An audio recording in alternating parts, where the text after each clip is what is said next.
I'm Christopher Zweig, and this week on CJ at the Movies, I review the new horror comedy Bodies, Bodies, Bodies, starring Amandla, Stenberg, and Pete Davidson, Jamie Foxx and Dave Franco, and the vampire action comedy Day Shift, Idris Elba and the survival thriller Beast, and John Boyega in an early review of the thriller Breaking, which I saw at the Sundance Film Festival under its original name 892. Let's take a look. Our first movie is Bodies, Bodies, Bodies, an entertaining and wickedly funny wake-up call for those who hated very bad things in Rough Night. Only instead of a bachelor or bachelorette party, the dead bodies start appearing at a hurricane party. The party animals are a bunch of rich youngsters with Amandla Stenberg, Maria Bakalova, and Pete Davidson in the mix, along with Lee Pace as the oldest. As the storm commences, they decide to play a murder mystery game called Bodies, Bodies, Bodies, but after a few rounds, someone, I can't say who, turns up dead. Our friend is dead. Someone's doing this. They're trying to kill us off one by one. That would be so obvious if I were the killer. As you might expect in the movies, when someone turns up dead, they begin to turn on one another.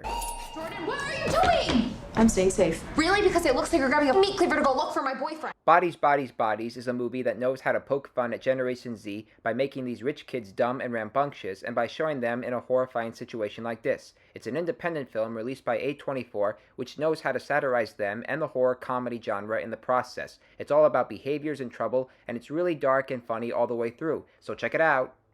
Our next movie is Day Shift, a made-for-Netflix vampire action comedy that only works because of how good Jamie Foxx is in the lead as a vampire hunter who poses as a pool cleaner hunting for vampires in the daytime, hence the name Day Shift.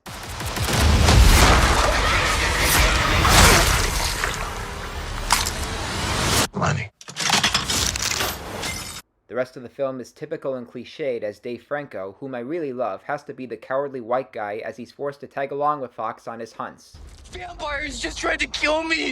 Now I just pissed my favorite fucking Hey, everybody pisses himself the first time. Really? Yeah. Did you? No, I didn't. But listen, you did.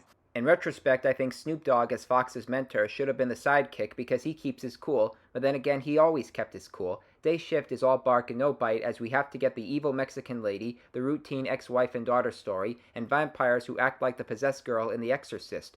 Director J.J. Perry, who was a stuntman on John Wick, makes a directorial debut with potential, but not enough inspiration.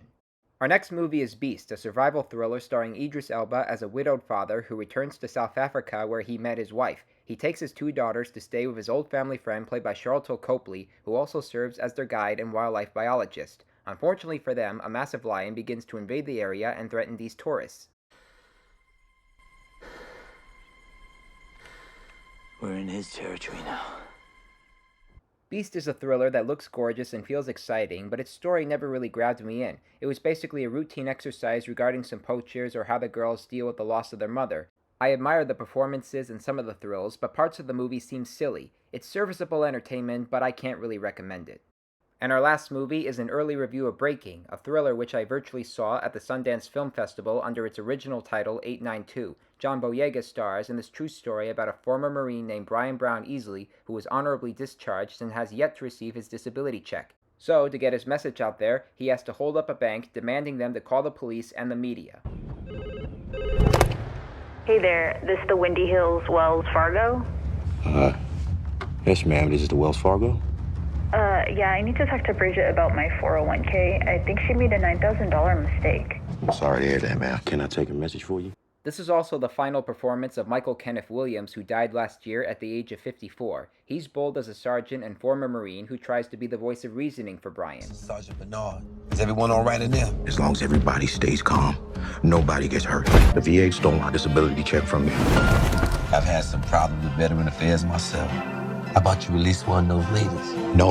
I need everybody to see what's happening here. I need the fire trucks. I need the news cameras. You have my undivided attention. And that's Connie Britton as the main reporter.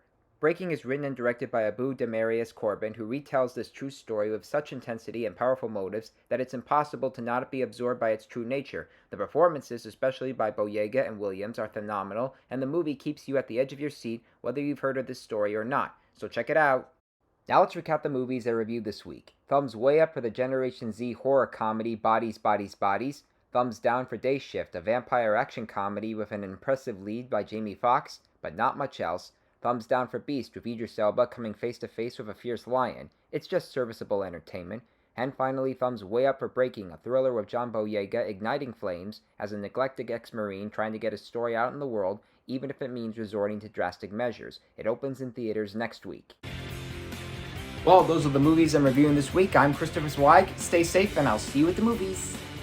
For more amazing content, please like and subscribe to my channels. You can also read my reviews at cjatthemovies.com and download the new HD Radio app.